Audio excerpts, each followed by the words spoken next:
Howdy, it's Jamie, and this is a follow-up video for my series on these dollar store templates. First thing I want to say is please do not despair if you cannot find these. These are just circles, and you can cut out circles in any materials. What I would suggest is that you find some roofing paper or roofing felt or tar paper and use these to cut out circles. Now, what are some ways to get circles onto here? This is a fancy architect's compass, but there's other kinds of compasses, and you can use this to create a center and then just draw circles around, adjust the distance, out for whatever increments. You could also take your needle tool, tie a string to it, and then just, use the string with a pencil on the other end to pull around and make circles. Another super duper easy way is get your largest bat at your studio, if you have one, and maybe put some tape on it and tape it down to the bat. Get on the wheel and just start spinning. Put down your pencil as it spins to create the increments of the circle. So you don't need to have these. These are just fun and gave me ideas, but you can use this too. So don't despair, just create your own set of circles. You could also get somebody who has access to not the 3D printing, but the like laser cut, able to laser cut materials, and have them just print circles. Not print, cut circles. Okay, so next step beyond this. So we talked about doing something like this. The next step forward after that is perhaps translating it into other shapes and designs. So here is my coffee bean saucer. And when I made this, I was looking over at a mug I had done earlier and thought, oh, I should create a mug to go with it. This mug has raised coffee beans all the way around. I just did the same thing I did with the circles to create this. Now, this size, funny enough, this was from kind of a failed project that I did. Not failed, but not seen to its full potential. Anyway, I thought at one point, hey, I'm going to make these hand-built mugs that I could take to the coffee place, and kids could, you could draw their faces on here. And then you could just twist it like, oh, I'm happy. You could have different expressions on the different bodies and then change your mood or whatever. Anyway, this turned out to be a lot of work, and I decided it's not for me. But anyways, I liked the size, and the size is something that I had gotten from this. So to determine, how to make this size here, I had to take one and open it up and dissect it. So these are all bad calculations due to a faulty ruler. I had started out here rather than here. So anyways, this is kind of a fun tool to have as well. It's a bendable, another architect tool. Anyways, I figured out what my dimensions should be. So I just measured this and this and this and did my calculations. So for 6%, these were the numbers, and for 12%, those were the numbers. And so what that allowed me to do is make a bigger template, for this. So at 12%, I'm looking at something like this. So this would be my, if I wanted to translate the same type of activities that I was doing with the circles, I can now use this to create designs on it with the hot glue gun. And, or if I just wanted to transfer faint designs, use regular glue. Then, this is a convergence of ideas. Somebody at our studio had these wonderful cut texture wheels, and I just decided to splurge and get myself one. I love this mandala one, and this is from Vermont Pottery Works, Elaine Diamond. Beautiful. Just beautiful. So if you go to their website, they also sell wood versions of textures, ready, set, go mugs, kind of like what I'm doing here with cardboard. So I thought, why not do the same with bisque? So here's my bisque version. This is what I use to create this. So the things you have to keep in mind when you are creating bisque versions for your templates is that it's not going to be as big as your regular templates in your figuring. So if you look here, you can see that I had to do something different. I figured for this clay body that I was using, my shrinkage to bisque state was 6%. And then the clay body that I'm using when it's fully shrunk is 12%. So I needed to translate my templates to 6% and not 12%. And anyway, so now I can use this as a template for creating my mug, or I can cut out cardboard and then, you know, cut it to size of this as well and use that as a template too. So anyway, that's the next step or next set of ideas that you can do with what we learned from the circles, is translate it into other forms, and you can use either cardboard or you could use bisque. I will have to say the one downside of using bisque is, well, now I'm locked into this design. Actually, once I press it and pull it off, I still have the ability to add more kind of designs into it.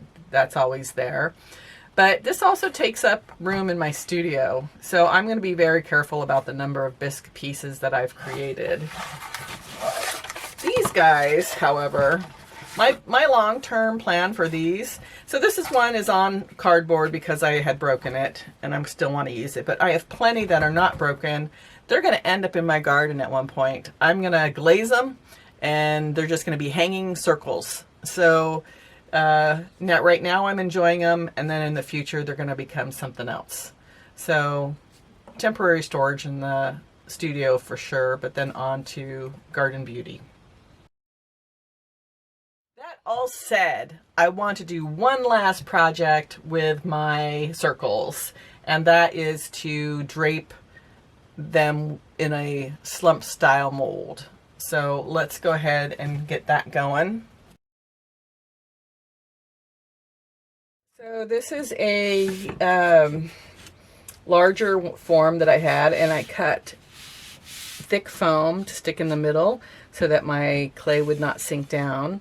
And so now I'm going to add this mold to go on top.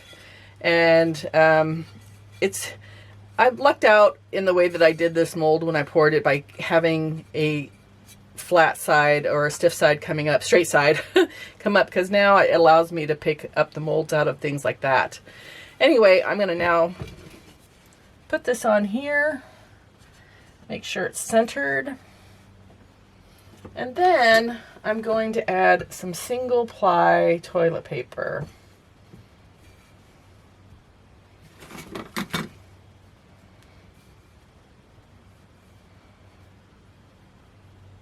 So to know how much clay you need to do some measurements.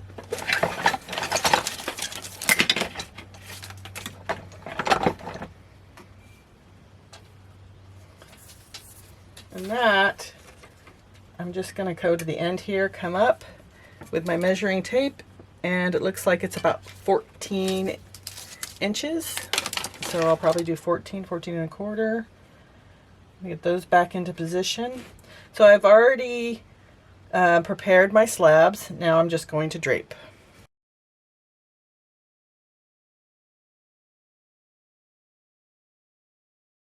So let's talk about this mold that I'm using here. This one was created using, you guessed it, dollar store, $1.25 for this garden dish. So I just poured the plaster in and then sunk another form in here. It was actually a stepping stone mold from another craft store that I sunk into here. Now that this is on here, I am going to use my finger And I'm just gonna go around the mold, kind of like what I do in my Chunky Bowls video, just to make sure all the clay is down there in the corner. Before I take this clay away, I am now thinking about filling in this divot here that I created. So this is a stressor point. It's definitely thinner than what's on the outside here. So I'm going to cut a 1/4 inch coil for backfill.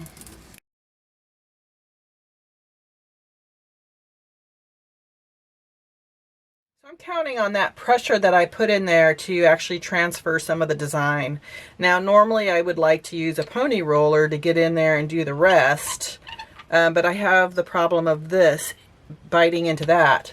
I'm going to go ahead and try it, and I think after this I'm just going to have to rely on the use of a hard rib for that transfer of design.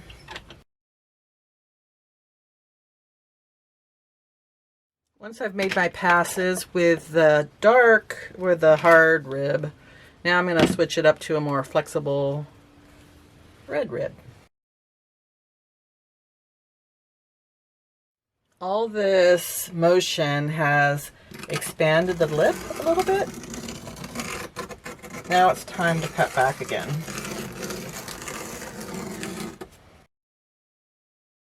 Quick softening of the edge. And you can't forget to sign. Okay, this is one of those very delicate impressions, and I can see it. So I think it's fine. I think it worked really well. What I'm going to do now is just gently pull away on the edge.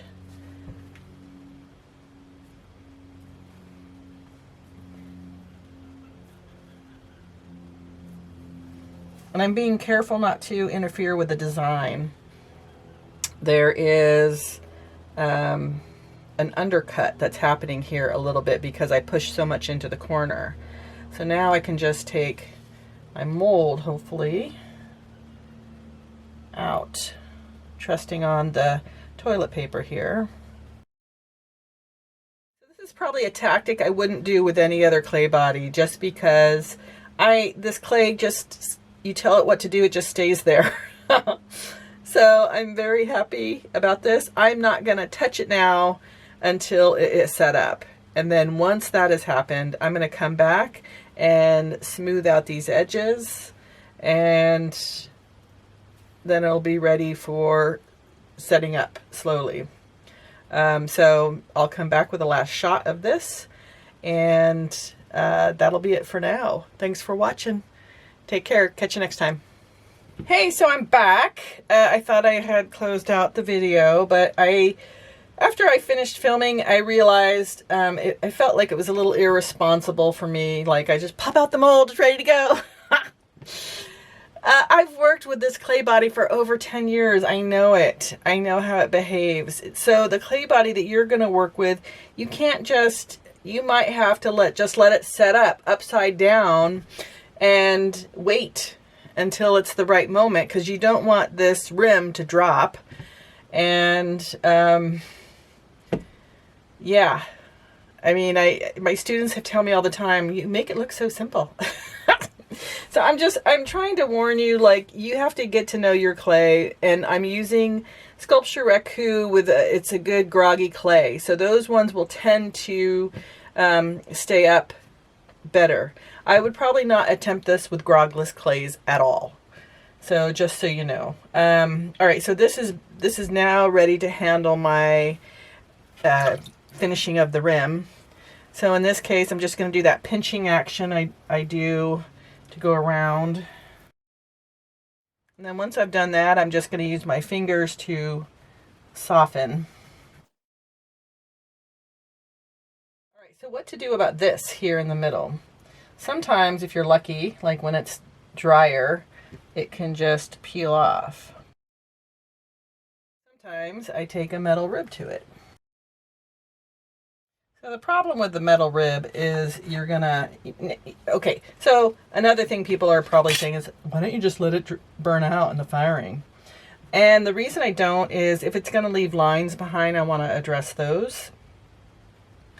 Another way that, let's see if this works, is maybe just moisture. Yeah. Okay, so moisture, wet sponge seems to be the best way to bring it up. My concern about using a sponge like this is you're taking away that top layer that I pressed down to smooth out my clay. And so you might be raising, left with not so smooth a surface. So after you do this step, you're going to come back with your smooth, maybe the red rib, a soft one, and just gently lay down everything that you've just brought up. This one that's stuck on here on the rim, I'm just going to let that burn out. I'm not going to mess with it because it's messing with the texture. And now when I do this soft rib, I'm just going to go super light. And the other thing I'm going to avoid is pressing too hard because I don't want the holes that are in this board underneath it to transfer to the bottom. Okay, I think that's it. So that's it for today. Have a good one. Catch you next time. Thanks. Bye.